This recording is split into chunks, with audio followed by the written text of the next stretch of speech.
మన ప్రభు అయిన యేసుక్రీస్తు నామంలో మీ అందరికీ నా హృదయపూర్వకమైన వందనాలు. దేవుడి దినమంతా మీకు తోడై ఉండి మిమ్మల్ని ఆశీర్వదించి కాపాడునుగాక. పరిశుద్ధ గ్రంథంలో నుండి సమూయేలు రాసిన 2వ గ్రంథం 6వ అధ్యాయం 11వ వాక్యాన్ని నేను చదువుతా ఉన్నాను.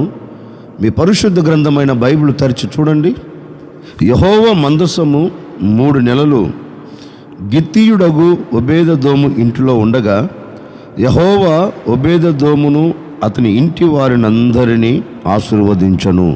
అతని కుటుంబం దేవుని చేత ఆశీర్వదించబడినట్లుగా పరిశుద్ధ గ్రంథంలో చక్కగా రాయబడిన మాట ఏంటంటే, యెహోవా అతని ఇంటి వారినందరినీ ఆశీర్వదించను. మనం దేవుని సన్నిధిలో చేరి దేవునిని అడగవలసిన ఒక ప్రార్థన ఏంటి అంటే, అయ్యా నేను నీ సన్నిధిలోనికి వచ్చి ఓ చిన్న ప్రార్థన చేస్తున్నాను. నా కుటుంబ క్షేమము కోరి, నా పిల్లల భవిష్యత్తును కోరి, నా కుటుంబ పరిస్థితిని చూచి నేను నీ సన్నిధిలో ఓ నిర్ణయం తీసుకుంటున్నాను, ఓ చిన్న ప్రార్థన చేసుకుంటున్నాను. నా కుటుంబం నీ చేత ఆశీర్వదించబడిన కుటుంబముగా నా కుటుంబాన్ని దీవించండి అయ్యా, నా కుటుంబాన్ని ఆశీర్వదించండి అని ఈ ఉదయకాల సమయంలో నువ్వు దేవుని పాదాలు పట్టుకొని నువ్వు ఎలా ఉండాలి అని కోరుకొని దేవుని సన్నిధిలో నువ్వు ప్రార్థన చేసుకుంటావో నిశ్చయముగండి, నా దేవుడు ఈ దినము నుండి, నా దేవుడు నీవు ఏదైతే కోరుకుంటున్నావో, నీవు ఏదైతే నా దేవుని సన్నిధిలో ఆశపడుతున్నావో ఆ విధముగా నా దేవుడు తప్పక మిమ్మల్ని ఆశీర్వదించబోతూ ఉన్నాడు.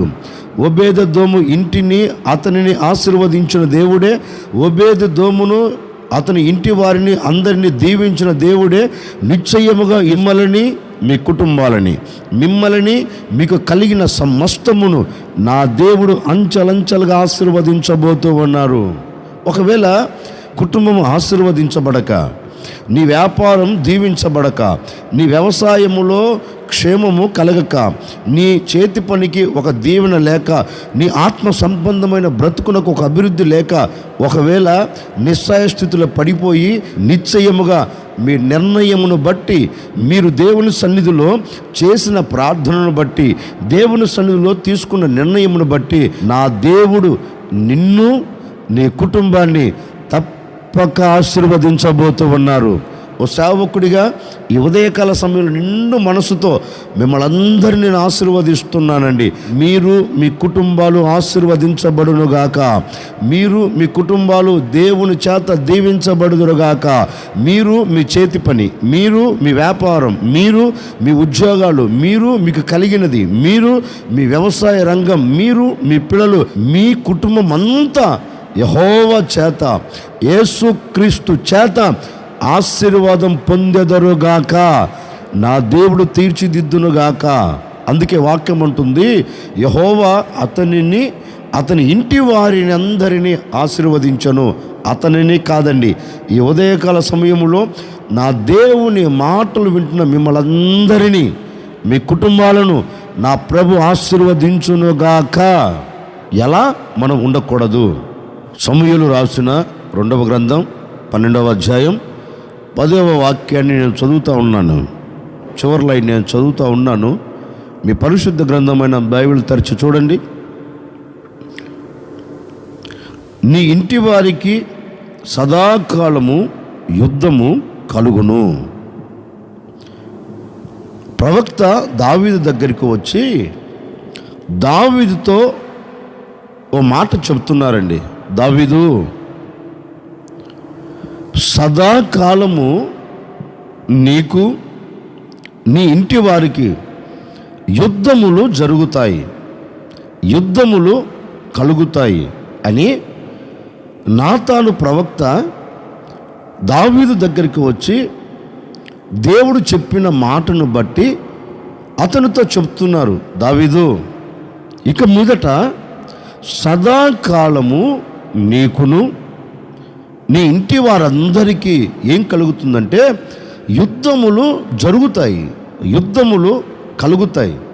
ఇప్పుడు మనము ఆలోచించవలసిన ఆలోచన ఏంటంటే, మనం ఎలా ఉండకూడదు అంటే, మనము మన కుటుంబం, లేక నీవు నీ కుటుంబం, నీవు నీకు కలిగినది, నీవు నీతో ఉన్నవారందరూ ఎలా ఉండాలి అంటే, యుద్ధము లేకుండా మీరు మీ కుటుంబాలు బ్రతకాలి. ఈరోజు మీరు కోరుకోవలసిన కోరిక ఏంటంటే, దేవుని సన్నిధిలో చేరి దేవునిని అడగవలసిన ఓ చిన్న విన్నపం ఏంటంటే, అయ్యా, నాకు నా భార్యకి, నాకు నా పిల్లలకి, నాకు కలిగిన సమస్తమునకు యుద్ధములే జరుగుతూ వచ్చాయి, గొడవలే జరుగుతూ వచ్చాయి. మా కుటుంబాలలో యుద్ధ వాతావరణమే కలుగుతూ వచ్చిందయ్యా. మేము యుద్ధమును చూస్తూ వచ్చాం. ఒకరి మధ్య ఒకరికి సమాధానము లేదు, ఒకరి మధ్య ఒకరికి ప్రేమ అనురాగాలు కలిసి మేము బ్రతకలేకపోయామయ్యా, మేము జీవించలేకపోయామయ్యా, మేము బ్రతకలేకపోతూ కన్నీరు కారుస్తూ వచ్చాం. కారణం ఏంటంటే, ఒకరి మధ్య ఒకరికి కలిగినది ఏంటంటే యుద్ధ వాతావరణము కలిగినందువలన మేము ఆశీర్వాదానికి నాంది పలకలేకపోయామయ్యా. కానీ ఎలా ఉండాలి అనుకున్నామంటే, యుద్ధము లేకుండా మేము మా కుటుంబం, నేను నా భార్య, నేను నా భర్త, నేను నా పిల్లలు, యుద్ధము లేకుండా మేము సాగిపోవాలి. కోరుకోనండి, నిశ్చయముగా నా దేవుడు కుటుంబంలో యుద్ధములు లేకుండా నా ప్రభు చేయునుగాక. మీ కుటుంబంలో యుద్ధ వాతావరణం లేకుండా నా దేవుడు అద్భుతం చేయునుగాక. యుద్ధము అనే మాట నీకు, నీ పిల్లలకు, నీకు, నీ భార్యకు లేకుండా నా దేవుడు నీ కుటుంబం నిత్యము ఆశీర్వదించునుగాక. ఆశీర్వాదకరమైన మార్గాలలో నా ప్రభు నీ కుటుంబాన్ని నిలబెట్టునుగాక. ఇప్పుడు మనం దేవుని సన్నిధిలో చేరి కోరుకోవలసిన ఓ కోరిక ఏంటంటే, నా కుటుంబంలో యుద్ధము ఉండకూడదు, నా కుటుంబం సమాధానకరంగా నీ సన్నిధిలో ఆశీర్వాదం పొంది సాగి వెళ్ళాలి అని కోరుకుంటే నిశ్చయముగా ఈయన సాగి వెళ్ళబోతున్నారు.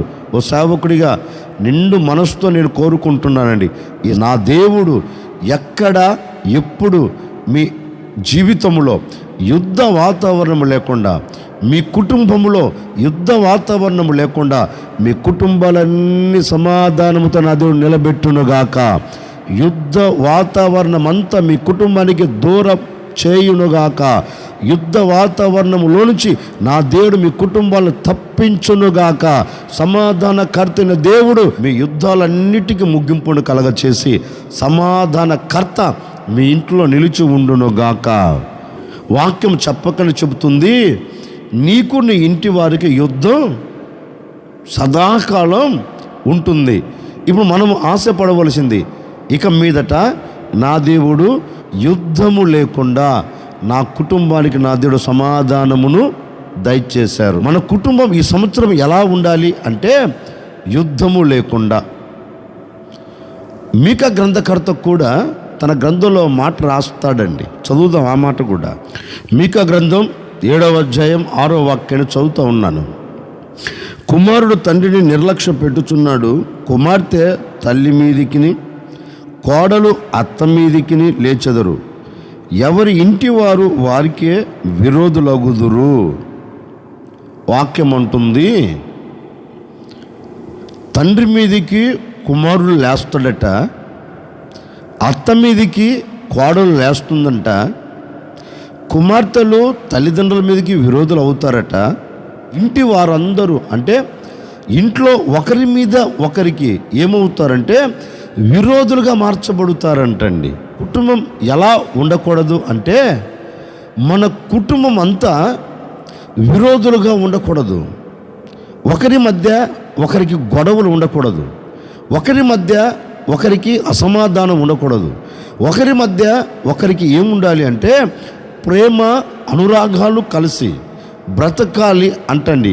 బహుశా నీకు నీ అత్తకు విరోధముగా ఉందేమో, నీకు నీ భార్యకు విరోధమైన కార్యాలు ఉన్నాయేమో, నీకు నీ తల్లిదండ్రులకు ఒకవేళ విరోధులుగా మార్చబడి ఒకరి మీద ఒకరు కోపం, ద్వేషం, పగ, ఈర్ష్య మీరు పెంచుకున్నారేమో, నాకు తెలియదండి. నా కుటుంబం ఇలా ఉండకూడదు. ఎలా ఉండకూడదు?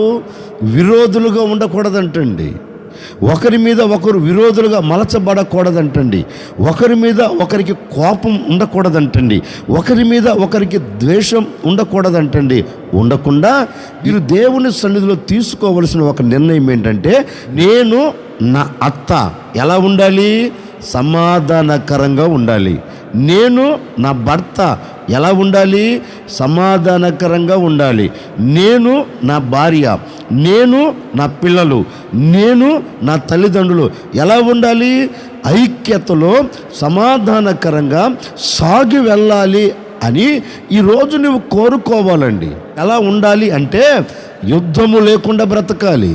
బ్రతకాలి అంటే ఒకరి మీద ఒకరికి విరోధము లేకుండా, ఒకరి మధ్య ఒకరికి ఐక్యత, సఖ్యత కలిగి బ్రతికేటట్లుగా ఈ ఉదయకాల సమయంలో మీరు తీసుకోవలసిన ఒక నిర్ణయం ఏంటంటే, ఇక మీదట మేము ఇలా ఉండము, నా కుటుంబం ఇలా ఉండకూడదు, నా కుటుంబం ఇలా బ్రతకకూడదు, నా కుటుంబం ఇలా జీవించకూడదు.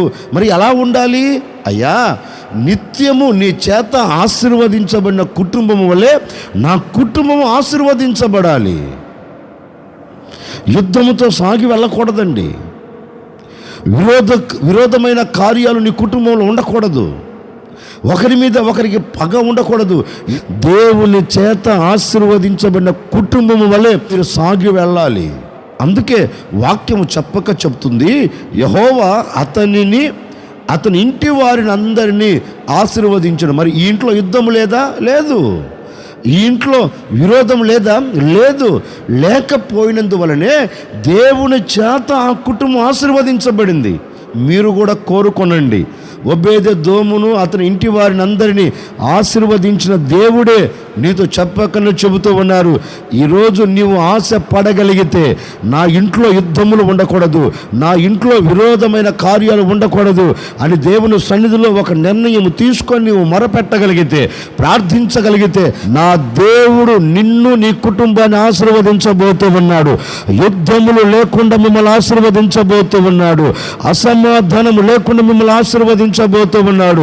మీ కుటుంబాలన్నీ ఇక్కడ నిలబడిన అక్కడ ఒక దీవెన కలుగునట్లుగా, అక్కడ ఒక ఆశీర్వాదానికి మీరు నాంది పలుకున్నట్లుగా దేవుడు ఒక అద్భుతమైన కార్యం జరిగించబోతూ ఉన్నాడు. ఎలా ఉండకూడదు? యుద్ధములు ఉండకూడదు. ఎలా ఉండకూడదు? విరోధులుగా ఉండకూడదు. నేను ప్రకటించే యేసుక్రీస్తు ఈ దినము మొదలుకొని తప్పక మిమ్మల్ని ఆశీర్వదించబోతూ ఉన్నాడు. నా దేవుని చేత మీరు ఆశీర్వదించబడబోతూ ఉన్నారు. నా దేవుని చేత మీరు దీవెన పొందుకోబోతూ ఉన్నారు. నిశ్చయముగా ఇది మొదలుకొని మీరు మీ కుటుంబాలు దీవించబడునుగాక, మీరు మీ కుటుంబాలకు క్షేమం కలుగునుగాక. నిశ్చయముగా నేను ప్రకటించే యేసు మీకు తోడై ఉండి తప్పక మిమ్మల్ని అందరినీ ఆశీర్వదించునుగాక, దీవెనకరంగా మలచునుగాక. యెహోవా మీ అందరికీ తోడై ఉండి మిమ్మలను, మీ కుటుంబాలన్నిటినీ దీవించునుగాక. యెహోవా చేత మీరు ఆశీర్వదించబడుదురుగాక. తలలో వంచండి. ఒక చిన్న ప్రార్థన. ఆశ్చర్యకరుడా, మీకు స్తోత్రాలు చెల్లిస్తూ ఉన్నాను. మీరంతైనా సర్వశక్తి కలిగిన దేవుడు నాయన. కుటుంబాలన్నిటినీ మీరు ఆశీర్వదించి ఆశీర్వాదకరంగా నడిపించబోతున్నందుకే మీకు స్తోత్రం. మీ బిడ్డలు ఆశీర్వదించబడుదురుగాక, మీ చేత ఈ బిడ్డలు దీవించబడుదురుగాక తండ్రి. అట్టి కార్యం బిడ్డల పట్ల మీరు జరిగించి సాక్షిగా నిలుపుకోమని నిర్ణయం తీసుకొని ప్రార్థించిన ప్రతి కుటుంబాన్ని మీరు ఆశీర్వదించమని యేసు నామములు అడిగి వేడుకొనుచున్నాము తండ్రి. ఆమేన్. ఈ దినమంతా నా దేవుడు మీకు తోడై ఉండి మీరు ఎక్కడికి వెళుతున్నా నా దేవుని కాపుదల మీకు అనుగ్రహించి నా ప్రభు మిమ్మల్ని, మీ కుటుంబాలని ఆశీర్వదించునుగాక.